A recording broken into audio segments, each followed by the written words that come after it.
People paid a lot of money for these tariffs. Like Americans paid the tariffs, not foreign countries. And this is why the refund issue is so big. You look at all our trading partners are saying, what's my tariff rate? Like, I need to know in order to plan. Our businesses need to know in order to plan. And so until USTR gives that number to all our trading partners, there's going to be a lot of uncertainties.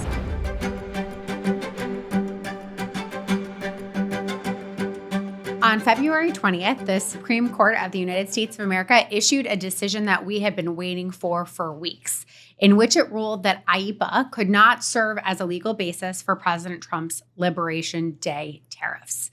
The decision was a 6-3 one and dealt a considerable blow to one of President Trump's signature foreign policy initiatives. But it also unleashed a considerable amount of chaos for our trading partners and for global businesses about what their effective tariff rates would be with the United States going forward and how global trade might once again be reshaped by this latest court ruling. I'm so excited to speak today to Dr. Inu Manak of the Council on Foreign Relations. Dr. Manak is a trade expert with expertise on the World Trade Organization and is currently working on a book on how trade protectionism has increasingly seized both political parties here in the United States. There's no one better to help us unpack the Supreme Court's latest decision. Dr. Inu Manak, thank you so much for joining me. It's a pleasure to be here. Well, we could not be having a more timely conversation with a better informed person right now. We are recording this podcast on Tuesday, February 24th. And of course, on February 20th, the Supreme Court decided that the President of the United States could not use IEEPA to justify the Liberation Day tariffs. We have since been thrown into a period of considerable uncertainty and confusion as to not only the nature of the court's decision, but what the tariff regime will look like going forward. So I have a number of questions that I'm excited to ask you today. But before we dig in, I want to stop and stock take on where exactly we are. Shortly after the court's decision, President Trump held a press conference in which he announced that under Section 122, he would be applying new tariffs at a rate of 10%. Beginning immediately, but we were then informed that he might raise them as high as 15%. As of today, February 24th, what is the effective tariff rate?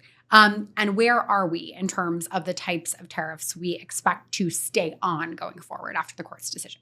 Okay, lots to unpack. A lot has happened in the last few days, so I'm glad to break a little bit of this down and explain to the audience what's going on. So first, the IEEPA tariffs are gone. Officially, you do not have to pay any more IEEPA tariff. If you go to pay the tariff, that line no longer exists in the tariff code. So that's gone. But what we do have is a new 10% tariff. So the tariff that the president announced on Friday is what went into effect. He had a proclamation that said it was 10%. That proclamation was not modified before 5 p.m. or 6 p.m. yesterday. That means that Customs notified that 10% is the amount that folks are going to pay under Section 122.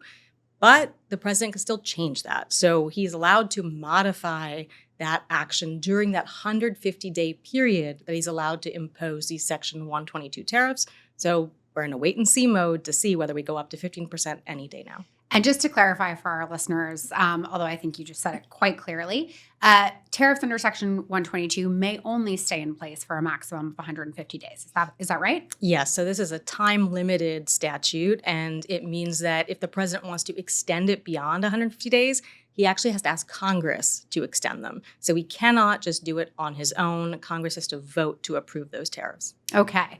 And as we'll come to in just a moment, some other authorities he may also turn to in the coming days and weeks. But before we unpack all of those, I'd love to turn quickly to the question of how in this early days of the SCOTUS decision, the IEEPA decision is reverberating geopolitically. I think we've already started to see some differentiation by country, by region.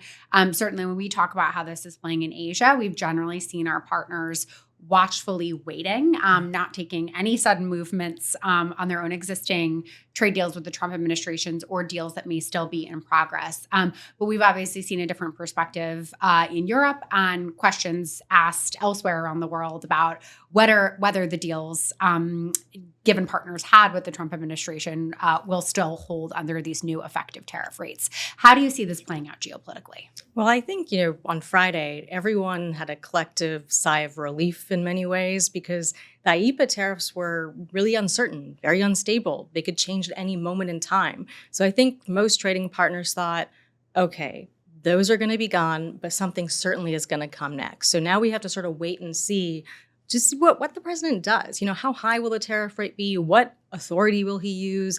What are the rules around those? So I think for a lot of folks, once he announced the Section 122 tariffs, they looked up the statute to see what the rules are to say, okay, what does this mean? And now they have another moving target. So with these tariffs in place for only 150 days, they'll need to replace them with something at some point in order to bring those tariffs back into effect. And so for all of our trading partners that have not yet signed deals, the question for them is, should you sign a deal in these 150 days or should you wait?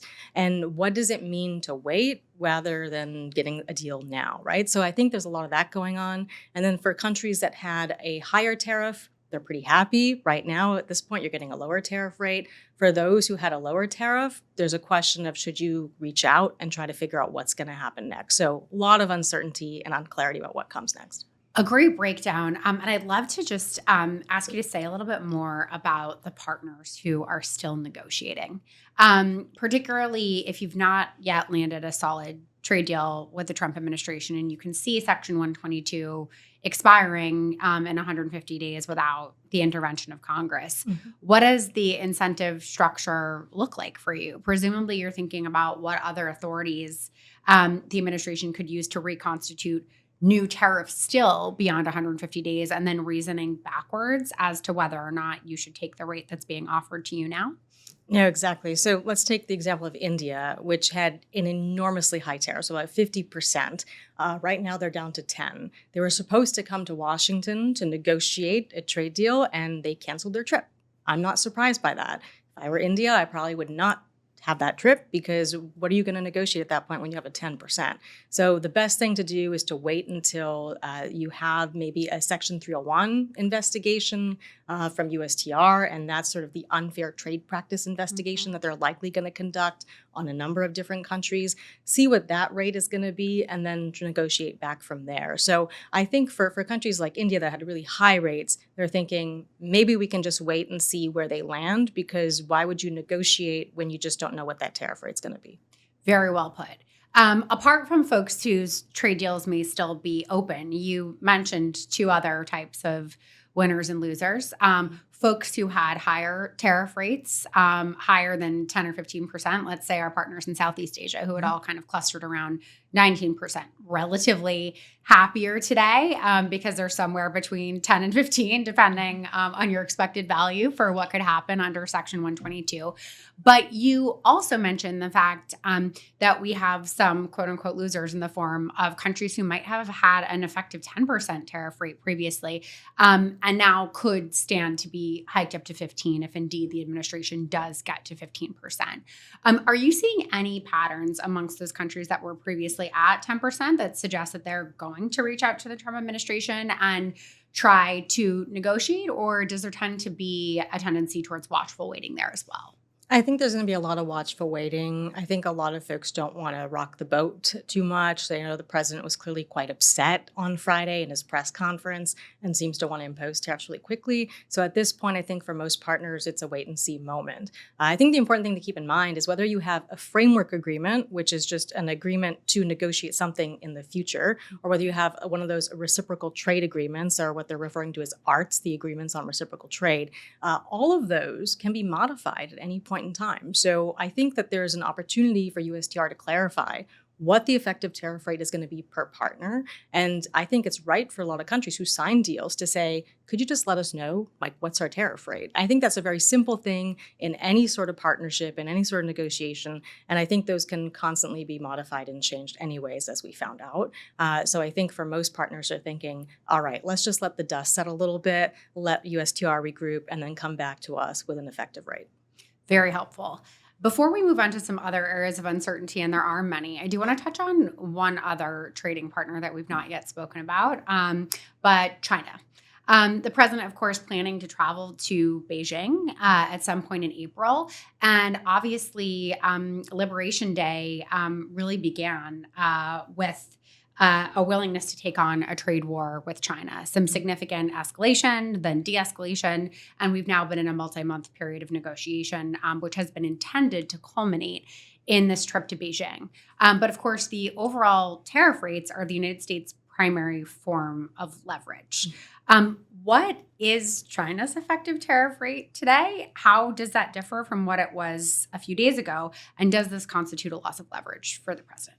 Well, so we've had a lot of modifications to those rates over time, right? So there's the IEEPA tariff rate, which was brought down to about 10%, right? And that is now gone, replaced with the new 10% from the Section 122. So I would imagine if that increases to 15, that's going to create a reaction from China to some extent about why did you increase this when we had agreed on 10, right? And that's the basis for the truce that was negotiated last year. So I think at this point for China, they're probably watching very carefully to see whether or not that ends up being 15.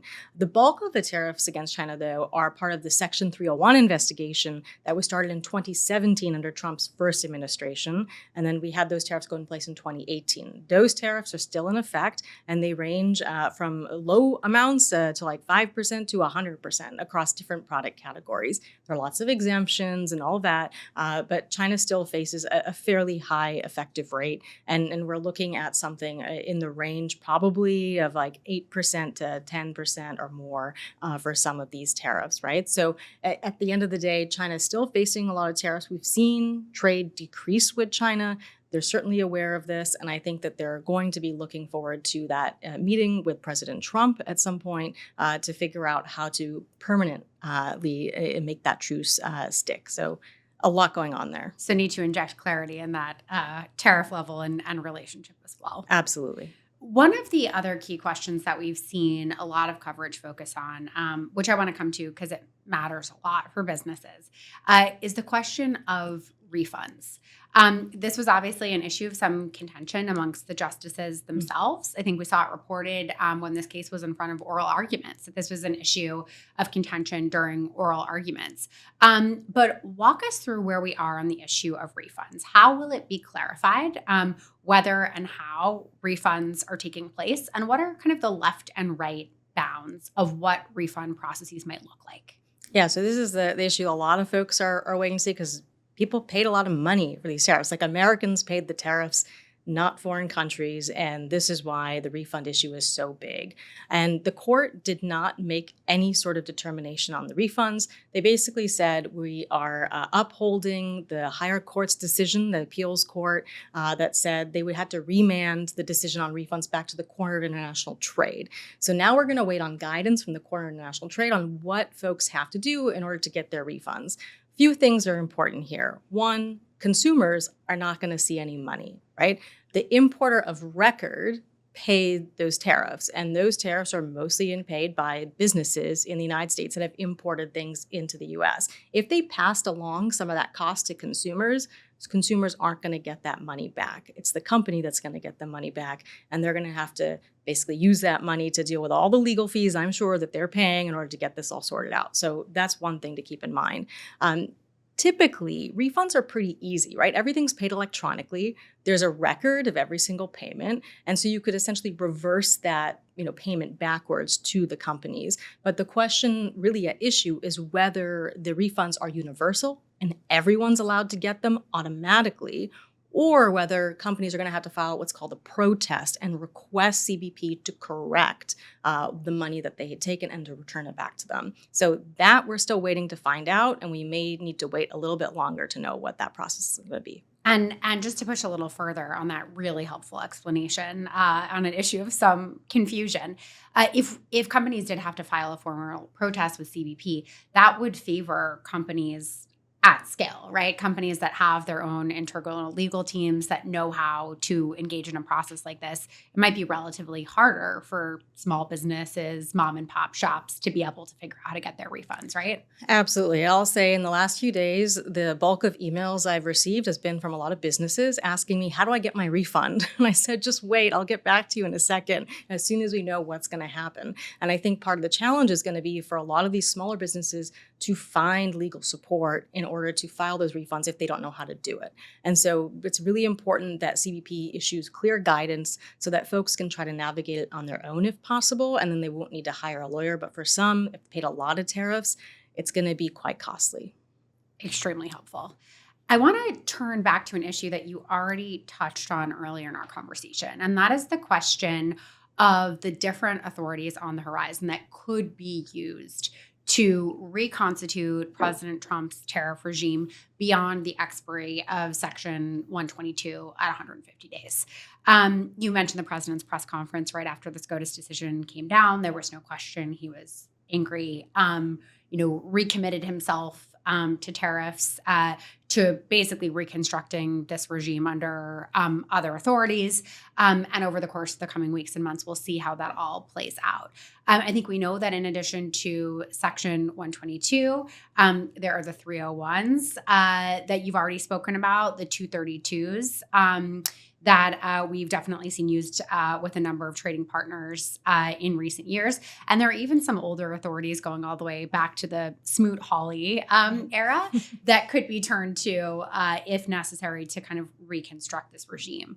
One of the things that sort of always strikes me when we talk about these other authorities, however, is that they are much narrower than either the kind of blanket tariffs imposed under IEEPA or the blanket tariff that the president has now imposed under 122, whether that's at the 10% or 15% rate. They require investigations. They require evidence to support the finding under either one of these statutes. So my main and rather long-winded question to you is, how possible is it really to reconstruct this regime using those other authorities, given their relative surgical nature compared to what we've seen this past year? Yeah, it's not going to be a perfect replication of the IEEPA tariffs. And there's a reason the IEEPA tariffs were struck down, right? Congress doesn't delegate such broad authority to set tariffs. Usually when they allow the president to set tariffs, they do so within some bounds, some guardrails. And you can see those guardrails in each of these other tools that the president is going to use in order to raise tariffs now. So in 122, we see it clearly, 150 days, because it's to deal with a crisis, right? So crisis should be limited, right? Otherwise, it's not a crisis. It can't be permanent. And so essentially that limits him onto his actions there. But he's going to need to replace them pretty quickly if he wants to maintain these tariffs. And I think he's likely going to use Section 301. And that's the investigations that USTR can conduct on unfair trade practices. Now, I would imagine that they're going to go through these pretty quickly. So typically an investigation takes anywhere from 5 months to a year, right? So the China investigation took about 7 months back in 2017. But I think what we're going to see is an expedited process for these. And Jamieson Greer had said very much so that he was going to expedite these. What that means practically is that unlike typically when you do a 301 investigation, you basically have a notice, then you have a hearing, it's public, and folks can submit comments. He probably will skip that process. And what he's going to do is to have a determination of tariffs based on certain countries, or whether it's going to be certain topics like the digital services tax, one that we had several years ago. And then they'll do the hearings later. So I think they're going to probably just make this go really fast. I think within a month, we are likely to see these investigations. They are probably already prepared them from the last couple of months. And so we'll see that, and then we'll get a bit of a reaction from the public there. So there is going to be some procedural guidelines they'll still have to follow. And also there's a review. After 4 years, there has to be a review. This president will be out of office by then, which means that that review will happen under a new USTR. So if in 4 years' time, a next USTR could actually get rid of all these tariffs. So there's a lot of things to consider there. And I think they're certainly keeping that in mind as they're going forward. So under sort of this explanation, I just want to kind of emphasize this for our listeners. Given the timestamp on the 122s, we should actually expect to see those 301 investigations start to move forward relatively quickly, because there's a lot of ground to cover between now and when we hit that 150-day mark. And they're going to want those investigations to take effect by the time the 122 sunsets. Is that right? Absolutely. And I would say there's a bit more pressure on USTR to finish these even faster than those 5 months, because you look at all our trading partners are saying, what's my tariff rate? Like, I need to know in order to plan. Our businesses need to know in order to plan. And so until USTR gives that number to all our trading partners, there's going to be a lot of uncertainty. So I think that's why they're going to expedite them. We're likely probably in the next month or two going to see what those rates are. Because if they wait any longer, it's going to make it hard to actually conclude all those ongoing negotiations and to just lower the temperature a bit with our trading partners who are really upset that there could be a much higher rate than what they expected. And this is now in the land of pure conjecture, but in your case, very informed conjecture. Would we expect, based on the way things have gone thus far, those 301 investigations to come out with rates that looked relatively similar to the rates where those partners had found themselves prior to IEEPA being struck down? Or are there going to be some real kind of limits as to what USTR can find based on the nature of those investigations? I think they'll largely try to reconstruct them. And the big question is you have to do a country-specific investigation, right? So how many folks work at USTR and how many of them are writing these reports, right? So there's a limitation there. That's just a physical limitation of the time and the people you need to do all these investigations, to do the fact finding. So they have to pick and choose who are the partners they're going to prioritize. So my thought is they're likely going to prioritize those countries that we already have either a framework agreement with or a reciprocal trade agreement with, because you need to find a way to bind those rates down. So they'll maybe start with those partners, and then they'll expand it to other partners as well that they want to have negotiations concluded with. So it may not cover everyone in the world right away. It may take some time, but I would say the priority countries are likely those that are sort of on the fence about what's going on with their deals. That's once again very well put. And as we saw over the course of the summer, when the administration approached and then sort of kicked the can down on the road for the deadline to negotiate those initial framework deals, the capacity of USTR was a hugely constraining factor. They were being required to negotiate with dozens and dozens of countries at once. With a constrained staff, and only so far they could get in a very unprecedented environment. And it sounds like we may see some of those dynamics replicate themselves again. Absolutely. I mean, they're a talented group of people, very skilled at doing negotiations, but this would push anyone to their limit to execute this agenda in a short period of time. So I think they're going to be under a tremendous amount of pressure in the coming months.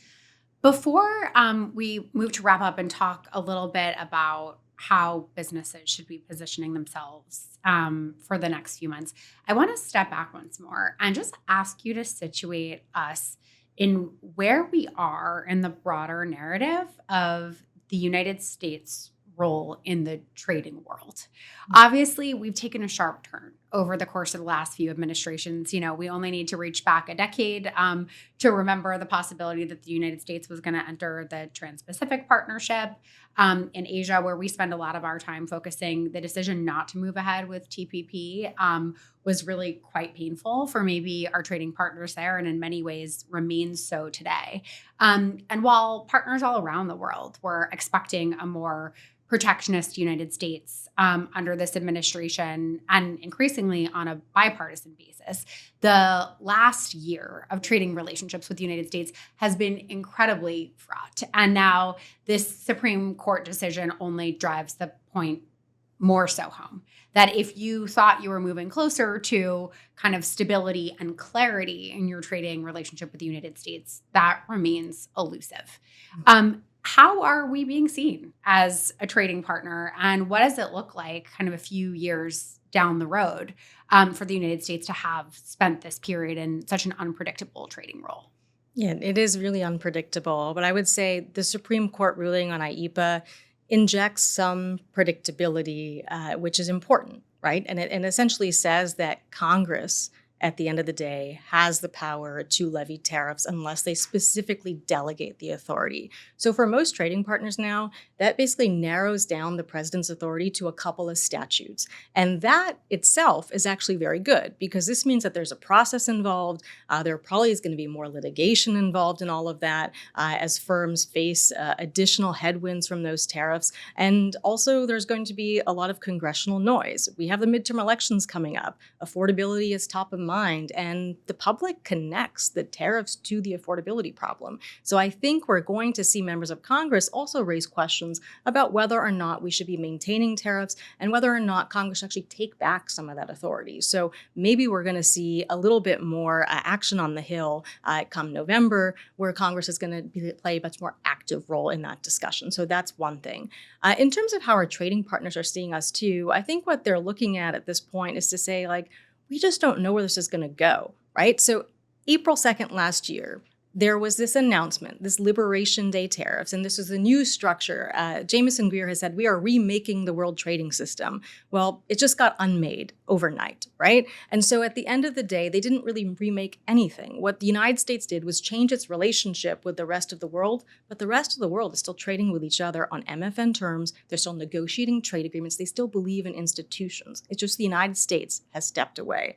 So I think right now what they're looking to see is, will the United States re-engage in some ways in some institutions and maybe not others? We have the WTO Ministerial Conference coming up next month. Is the U.S. going to play a productive role there, or are they not? So a lot remains to be seen, but I think most trading partners are actually moving on. They're signing new deals. They're trying to construct a system that works for them, and there's a lot being spent on bolstering CPTPP, which was a U.S. invention, and everyone else really loves it. So it's amazing. The U.S. created all these institutions and walked away, but everyone still really likes them. And is waiting to see if we find a pathway back. Exactly. Well, before I let you go, and this has been a terrific conversation today, I do want to return to the question of how businesses should react or not react in this moment, particularly with the number of watch points that you just mentioned, the 150-day sunset on 122, the possibility that the rate within Section 122 could be raised from 10 to 15%, the 301 investigations that will probably take place on a country-specific basis over the course of the coming months with new rates announced. This all injects more uncertainty, albeit perhaps on the road back to clarity that you just so well described, that many businesses have already been grappling with for a year or more.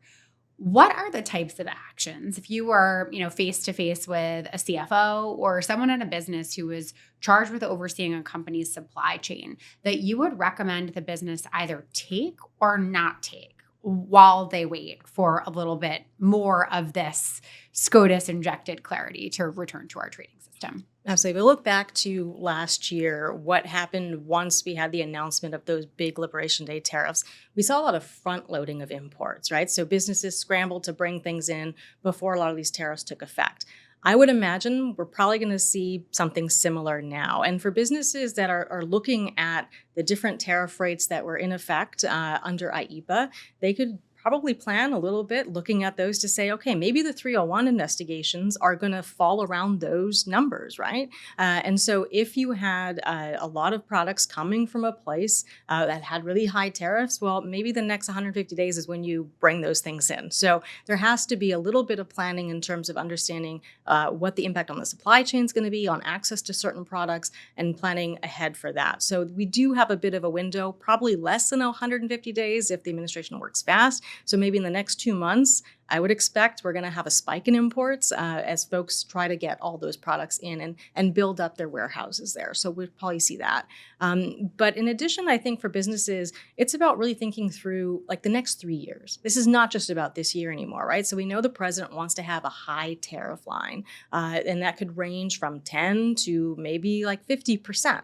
And he wants to change those at will. So for a lot of businesses, it's going to be really hard to plan around that. But we've already seen sort of the contours of how far he's willing to go and how far he's not willing to go. He often says a very big number and then comes back down. And so we know that some of those big claims we probably should not pay attention to. And importantly, if the president is tweeting on the weekend, probably safe to ignore it until Monday and we figure out what's going on. Extremely good advice. So we may expect for the next few months that businesses will make hay while the 10% tariff sun shines, and we will all go from there. Inu Manak, it has been wonderful talking to you. You have really injected a lot of clarity and expertise into this very complicated topic, and we'll look forward to talking with you again soon. Thanks so much for having me. Appreciate it.